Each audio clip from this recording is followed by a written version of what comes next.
My dear student, question number 3 में दिया है एक तुर्की टोपी शंकु के एक छिंदक के आकार की है। यदि इसके खुले सिरे की त्रिज्या 10 सेंटीमीटर है, ऊपरी सिरे की त्रिज्या 4 सेंटीमीटर है, टोपी की तिर्यक ऊंचाई 15 सेंटीमीटर है, इसके बनाने में प्रयुक्त पदार्थ का क्षेत्रफल ज्ञात कीजिए। देखिए इस तरह की टोपी है, ऊपर से जो है ये छोटी है, नीचे से ये बड़ी है।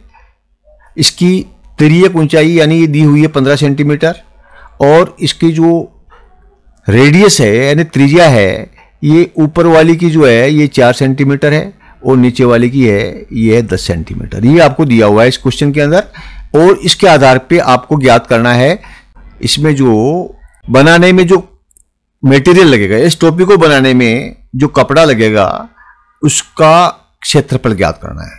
ठीक है, तो इसमें आयतन ज्ञात करना है, नहीं करना है, इसमें वॉल्यूम आयतन नहीं निकालना है, इसमें निकालना है आपको एरिया यानी curved surface area of the cap. तो देखिए कर्व्ड सरफेस एरिया में से दो भाग हैं।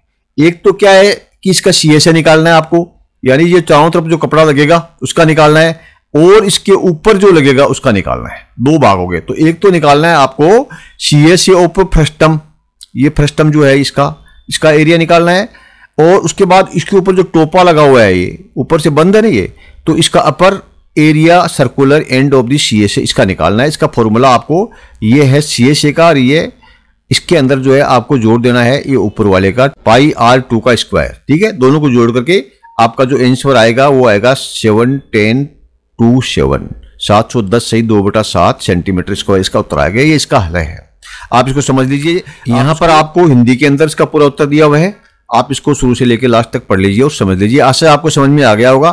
फिर भी अगर आपको डाउट है तो हम आपको इसका डिटेल्ड सॉल्यूशन यानी कि विस्तृत हल बता रहे हैं, आप ध्यान से सुनिए और देखते रहिए। देखिए ये टोपी है, ये फ्रस्टम के तरह का है। फ्रस्टम है ये एक छिंदक की तरह बनी हुई है।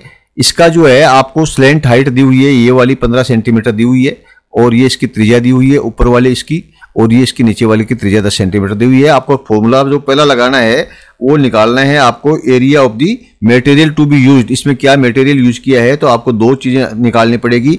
एक आप तो फ्रस्टम का यानी CSA ऑफ दी फ्रस्टम, एक तो ये निकालना है और उसके अंदर आपको जोड़ना है क्या area of the upper circular and. ये जो ऊपर का जो सर्कुलर एंड है यानी गोलाकार जो ये बना हुआ है इसका एरिया निकालना है, area of upper circular and.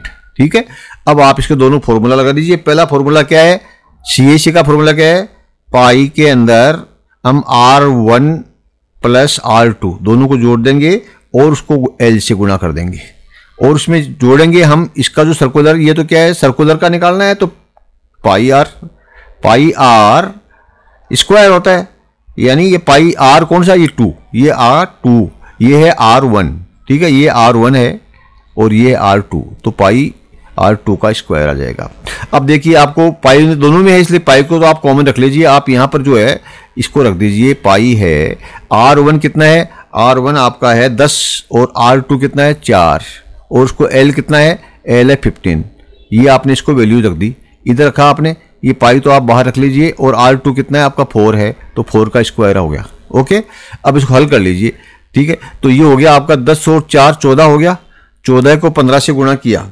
ठीक है, 14 मल्टीप्लाइड बाई 15, तो ये आपका कितना हो जाएगा, ये हो जाएगा 210 और ये पाई। इसमें जोड़ना क्या है, 4 का स्क्वायर यानी 16, तो 16 पाई, तो दोनों मिला के कितने हो गए 210 और 16 226 पाई।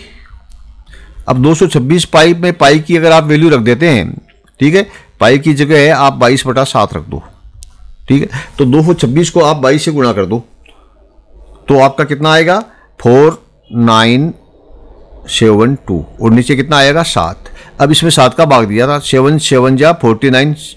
ठीक है, ये आपका 7 बार गया, उसके बाद ये 7 है तो फिर 1 टाइम गया, उसके बाद 2 बचता है तो ये 0 टाइम जाएगा, फिर आपका ये 2 बच गया तो 2/7 710 2/10 710 सही 2/3 सेंटीमीटर स्क्वायर में ये आपका इसका होगा material to be used for making this cap. इस कैप को बनाने में जो सामान उपयोग में आएगा उसका कुल क्षेत्रफल 710 सही 2/3 सेंटीमीटर स्क्वायर है।